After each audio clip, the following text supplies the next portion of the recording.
सभी को। अब मैं उन बच्चों को बोलना चाहूँगी कि आगे वो बोले जो उन्होंने सत्संग में सुना।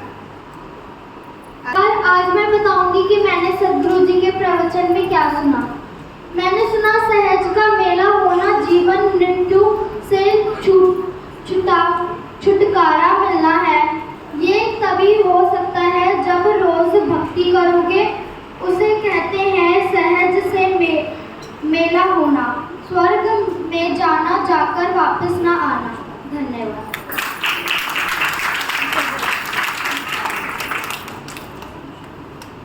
आप सभी को मेरा सत्कार। मेरा नाम नैन्सी है। मैं आपको बताना चाहती हूँ कि मैंने सत्संग में क्या सुना। हमारे कर्म बुरे कर्म नहीं करने चाहिए। अगर तुम ठीकर बोगे तो कांटे मिलेंगे, अंगूर नहीं मिलेंगे। गुस्सा उसे को ज्यादा आएगा जिसमें अहंकार होगा।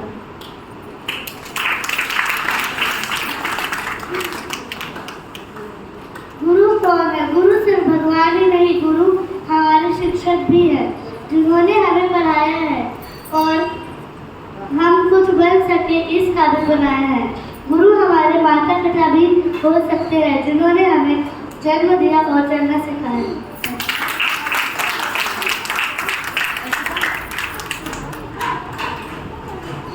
आप सभी को मेरा सत्कार। मैंने आज सत्संग में ये सुना, बुरा जो देखन में चाला, बुरा ना मिलिया कोई, जो मन दिखाया अपना मुख सा बुरा ना कोई। मैंने अपने आप की जरूरतें आदतें बोली देखी तो मुख से बुरा कोई नहीं है।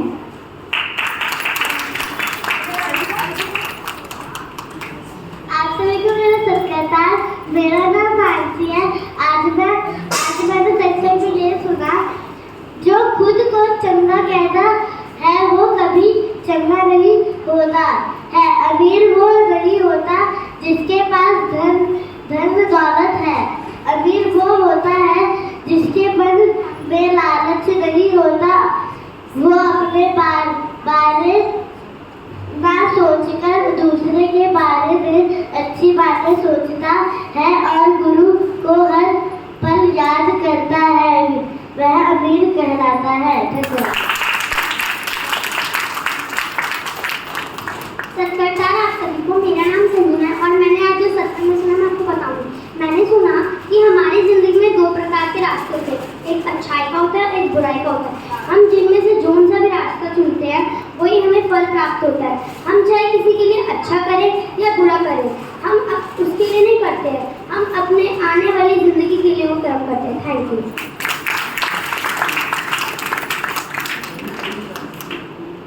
आप सभी को सत्कार। मैं बताऊंगी मैंने सत्संग में क्या सुना। मैंने सुना कोई भी व्यक्ति कितनी भी दूसरों की चुगली कर ले, उसे कभी सुख प्राप्त नहीं होगा।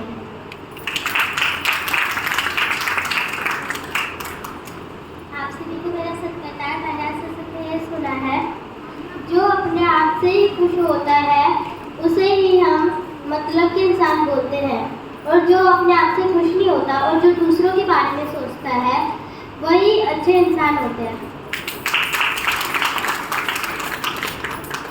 सत्कार। आप सभी को मेरा नाम मानसी है।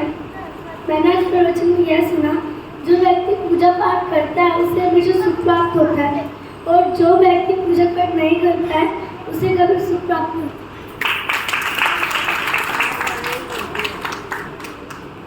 आप सभी को मेरा सत्कार। मेरा नाम रचना है और मैं बताऊंगी कि मैंने सदगुरु जी के प्रवचन में क्या सुना।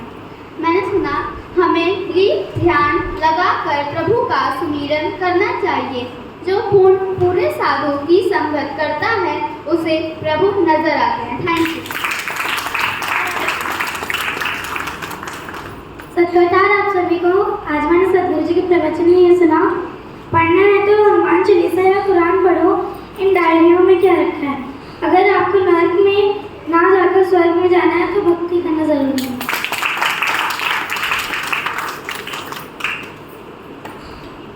आप सभी को मेरा नाम सोनम है। मैं आज आप सभी को यह बताऊंगी कि मैंने सदगुरु जी के प्रवचन में क्या सुना। जो इंसान अच्छे कर्म करता है उसे अमृत वर्षा प्राप्त होती है और जो इंसान बुरे कर्म करता है उसे विष वर्षा प्राप्त होती है। सदगुरु की शरण के बिना सुख नहीं मिलता। सदगुरु जी का भजन सुमिरन जरूर करना चाहिए। धन्यवाद।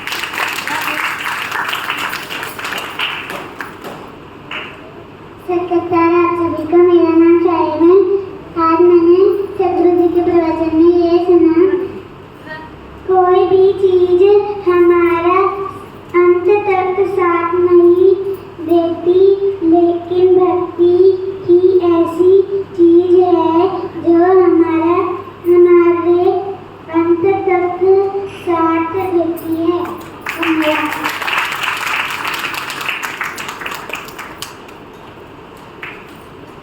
आप सभी को मेरा सत्कार। मेरा नाम साजिया है। आज मैं बताऊंगी मैंने सदगुरु जी के प्रवचन में क्या सुना।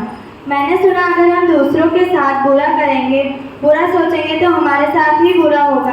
अगर हम दूसरों के बारे में अच्छा नहीं सोच सकते तो बुरा सोचने का भी कोई हक नहीं है। जो गुरु की भक्ति में लीन रहता है, भक्ति कभी नहीं छोड़ता, मरते दम तक वह अपनी जिंदगी में गुरु भक्त बनकर रहता है। धन्यवाद। आप सभी को मेरा सत्कार। मेरा नाम है ज्योति और आज मैं आपको दोहे सुनाने जा रही हूँ। गुरु गोविंद खड़े काकेला गोपाय, बलिहारी गुरु आपनो जिन गोविंदियो मिलाए, कभी गोविंदियो मिलाए। ऐसी वाणी बोलिए मन का आपा कोई, ऐसी वाणी बोलिए मन का आपा कोई। कभी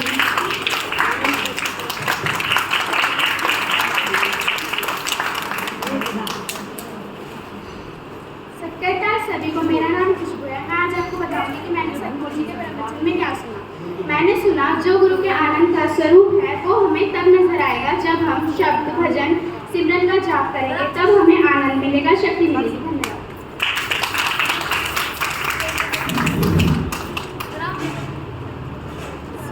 आप सभी को मेरा नाम किरण है। मैं सदगुरु की कुछ बताने जा रही हूँ। हमें कभी किसी को बुरा भला नहीं कहना चाहिए, हमें सच बोलना चाहिए। सभी को मेरा सत्कार। मेरा नाम है नगमा। मैं ये बताना चाहती हूँ मैंने सदगुरु जी के प्रवचन में क्या सुना। एक होता है मीठापन, एक होता है कड़वापन। जो बहुत चाहता है मीठा फल पाने के लिए बहुत ही ज़्यादा चलता है, वो मीठा फल पाता है। जो किसी की निंदा करता है, चुगली करता है, उसको कड़वा फल मिलता है। धन्यवाद।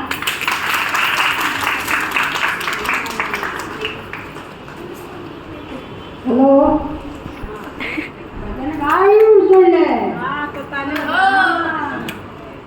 आठ बरद मेरा घर की गाड़ी, आठ बरद मेरा घर की गाड़ी, मेरा भजन जो बिन का जो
के मेरा राम करने जो काजो राम कोई टूटी काटी तरी तो के मेरा राम करने जो काजो राम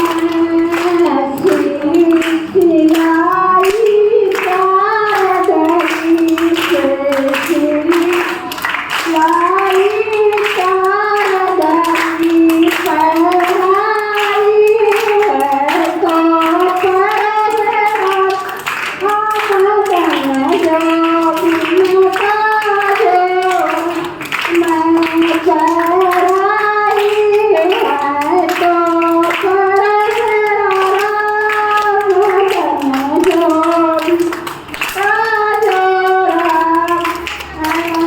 राम जी का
देखता है। अगर हम झूठ बोलेंगे तो ऊपर वाला कड़वा फल देगा, और अगर हम सच बोलेंगे तो ऊपर वाला मीठा फल देगा। धन्यवाद।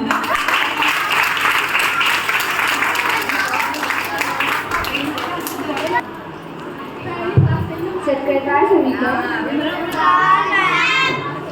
मैं कुछ बताना चाहूँगी कि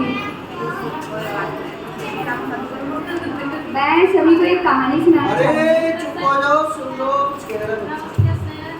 मैं सभी को एक कहानी सुनाना चाहूँगी कि पहले क्या था कि एक पति पत्नी साथ में रहते थे। तो जो उनका एक बेटा भी था, तो जो पत्नी थी वो हर वक्त फ़ोन में लगी रहती थी। वो ना ही भगवान को याद करती थी, ना ही नमाज़ पढ़ती थी, कुछ नहीं, सिर्फ और सिर्फ फ़ोन में लगे रहना। यहाँ तक कि उसने पर्दा भी करना छोड़ दिया था। सिर्फ और सिर्फ जीन्स टॉप पहनना या बिना दुपट्टे के रहना, बाल खुले रखकर फैशन करना, ये सब कुछ उसको आ गया था, क्योंकि वो धीरे धीरे शहर के रूप रंग में ढलती जा रही थी। तो उसके पति ने एक बार उसको बोला कि तुमने तो शादी से पहले मुझसे कहा था कि मैं पर्दे में रहूँगी और हर एक काम करूँगी, बट तुम अब सब कुछ भूल गई हो। तो वो कहने लगी कि मैं तो शहर के हिसाब से ढल चुकी हूँ। तो कुछ दिनों बाद वहाँ पर एक जो है उनके किराएदार आए। उसके पति ने एक अपना जो कमरा है किराए पर दिया। उनके किराएदार जो थे वो बहुत नेक, ईमानदार, मतलब नमाज़ पढ़ने वाले, हर वक्त अल्लाह को याद करने वाले थे, और पर्दे में रहती थी उसकी बीवी। तो जो उसकी मकान मालकिन थी वो तो हर वक्त फ़ोन चलाती रहती थी। तो एक बार जो उसकी बीवी है किराएदार की, वो उसके पास आकर कहती है कि हम लोग चलो एक बार हम बाज़ार चलते हैं, मुझे सामान लेने जाना है, आपको पता होगा बाज़ार आए, मुझे नहीं पता है। तो मकान मालिक की जो बीवी होती है वो ऐसे ही बाल खोलकर जीन्स टॉप पहन के चलने को तैयार हो जाती है मेकअप करके। तो जो किराएदार की बीवी होती है वो कहती है आपने नकाब नहीं पहना, आपने पर्दा नहीं किया, आप ऐसे ही चलेंगी। तो वो कहती है अरे मैं तो भूल गई, मतलब वो बहाना कर देती है ताकि मेरी इज्जत ना उछले। तो फिर वो कहती है अरे मैं तो भूल गई, कोई बात नहीं। तो वो दुपट्टा ऐसे ही सर पर डालकर चल देती है। फिर एक बार जब मकान मालिक की पत्नी जो है उसके घर जाती है तो वो उसको अदब से बैठाती है, किराएदार की बीवी, और वो उसको बोलती है कि मैं नमाज़ पढ़ने जा रही हूँ, कि आपके साथ चलेंगी। तो वो कहती है हाँ चलिए, मैं भी आपके साथ पढ़ लेती हूँ। तो ऐसे करते करते कई दिन बीत जाते हैं। तो ऐसे ही जो एक बार किराएदार का जो बेटा था वो पढ़ रहा था, मतलब सिपारा पढ़ रहे थे आपके उसमें गीता पढ़ रहा था। तो जब किराएदार का जो मकान मालिक का बेटा उसके पास खेलने गया तो उसने कहा कि नहीं मैं पढ़ रहा हूँ, चाहो तो मेरे साथ पढ़ लो। तो उसने कहा तुम क्या पढ़ रहे हो, क्योंकि आज तक तो उसने वो किताब देखी ही नहीं थी। तो उसने कहा कि मैं सिपारा पढ़ रहा हूँ। तो उस बच्चे ने कहा मैं भी पढ़ूँगा। तो ऐसे उसने भी पढ़ना शुरू कर दिया। धीरे धीरे उनका साथ में रहना, ये आदतें अपनाना, धीरे धीरे उनमें बदलाव आया। उन्होंने पर्दा करना शुरू कर दिया, सिपारा पढ़ना, नमाज़ पढ़ना, अपने अल्लाह भगवान को याद करना शुरू कर दिया। तो एक बार जो मकान मालिक था उसने अपनी बीवी से कहा तुम तो पहले ऐसे नहीं थी, तुमने तो ये सब कुछ छोड़ दिया, अब तुमने ये कैसे सीखा। तो उसने कहा कि हम ये सब कुछ हमारे किराएदार का ही शुक्रिया है, शुक्रिया अदा उसका ही करते हैं जिसने मुझे सिखाया। मैं तो सब कुछ भूल गई थी, उसने मुझे दिखाया, मतलब बताया कि अपने दिल में अपने भगवान का थोड़ा सा तो डर रखो, क्योंकि अभी तो आप सोच रहे हो कि ज़िंदगी मेरी है, हम जैसे जिए, मगर जब आपकी मृत्यु होगी उस वक्त तो आप मुझसे नहीं कह सकते कि मेरी ज़िंदगी है, आप मुझे ऐसे नहीं कर सकते, क्योंकि कर्म आपके देखे जाएंगे, ना कि आपका फैशन। तो उस मकान मालिक ने कहा कि अच्छी बात है। तो इसी तरीके से हम एक चीज़ सीखते हैं, अच्छी संगत में अगर हम रहते हैं तो हम सब कुछ अच्छा ही सीखते हैं। और अगर हम बुरी संगत में रहें, यानी कोई बच्चा गाली देता है या बड़ों में भी कि कोई किसी की चुगली करता है या बुराई करता है, तो अगर हम उसके साथ रहते हैं या गलत सोचते भी हैं तो धीरे धीरे हम वैसे ही बनते जाते हैं। हमें ये लगता है हम जो कर रहे हैं वो सही है, मगर हमारे अंदर जो बदलाव आया है नहीं बदला। धन्यवाद।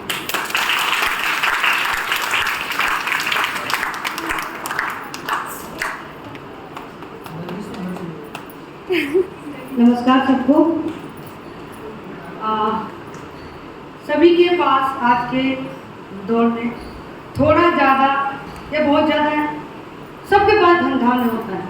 अपनी आमदनी में से दान करना चाहिए, नहीं तो तुमने जो जो कमाया है दूसरा ही खाएगा, तूने जो कमाया है दूसरा ही खाएगा।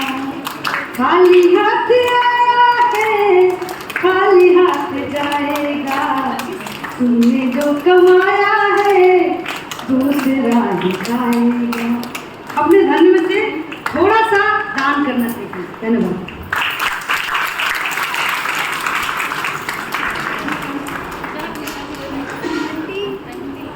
सत्याकाल सारी संगत को। अब मैं आपको साखी सुनाने जा रही हूँ सतगुरु जी।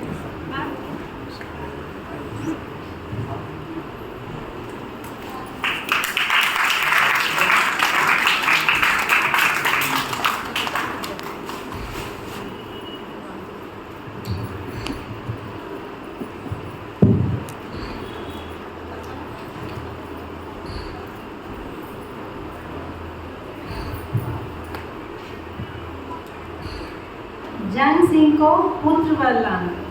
मार्च 1973 ईस्वी में सतगुरु सच्चे पिताजी चैत मार्च की अमावस्या तरन तारण मनाकर और संवत का सत्संग करके जलंधर आ गए।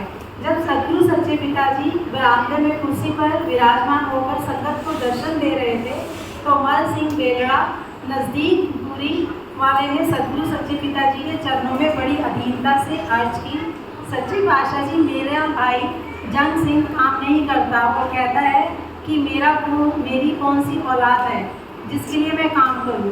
आप जिस मर्द सतगुरु हो दया करो और जंग सिंह को एक पुत्र बख्शो। सतगुरु जी ने फरमाया, मल सिंह तेरी अर्ज मंजूर है, तेरे भाई के घर पुत्र होगा। मल सिंह सतगुरु जी का यह वचन सुनकर बड़ा खुश हुआ और सतगुरु जी के चरणों में माथा टेककर और छुट्टी लेकर घर चला गया। ठीक 1 साल के पश्चात मार्च 1974 ईस्वी में जंग सिंह के घर एक पुत्र हुआ। इसके पश्चात जंग सिंह बहुत खुश रहने लगा और वह अपने खेतों के काम में भी बड़ी रुचि लेने लग पड़ा। मल सिंह ने सतगुरु जी का दिल से शुक्राना किया क्योंकि अब उसकी चिंता मिट गई थी। फिर मल सिंह, जंग सिंह और उनका परिवार बच्चे को लेकर जलंधर सतगुरु जी के चरणों में हाजिर हुए। उन्होंने सतगुरु जी के चरणों में माथा टेका और बच्चे को भी चरणों में लिटाकर दया मांगी।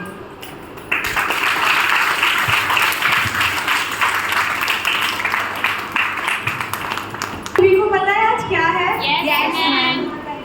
हमारे प्रधानमंत्री श्री नरेंद्र मोदी जी का आज बर्थडे है।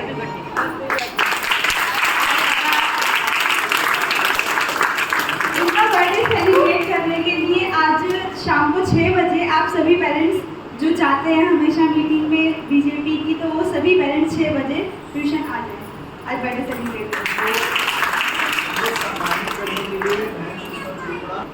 आप सभी को सम्मानित करने के लिए बहन सुषमा चोपड़ा आ रही हैं शाम को 6 बजे। आप सभी ने आना है और शाम को मोदी जी का जन्मदिन अच्छे से धूमधाम से मनाएंगे हम और सतगुरु जी आगे विनती करेंगे कि सतगुरु जी उनको लंबी आयु और दीर्घायु बख्शें ताकि वो भारत का नाम पूरे विश्व में चमकाए और भारत को विश्व गुरु बनाए। और ये बहुत अच्छी बात है। आप सब देख रहे हो धीरे धीरे यहाँ की रौनक बढ़ती जा रही है और बच्चों के साथ साथ पेरेंट्स भी उठकर भजन गाना, कोई कथा सुनाना, हर तरह से अलग अलग तरह से जो भी अपनी भक्ति भावना यहाँ पे व्यक्त करता है। और बच्चे जो भी पर्चियाँ लिखते हैं वो पर्चियों को संभाल के रखा करें और रात को सोने से पहले उन पर्चियों को पढ़ के सोया करें ताकि सतगुरु जी उनके ऊपर दया करें और वो जो लिखा है उन्होंने, ये जो बोला है वैसा ही उनको बनाएं ताकि वो अपने माता पिता का और भारत का नाम रोशन कर सकें। धन्यवाद। और मैं सभी पेरेंट्स से रिक्वेस्ट करूँगा कि पेरेंट्स आ जाएं, एक बार एक एक करके पीछे से आना शुरू हो जाएं।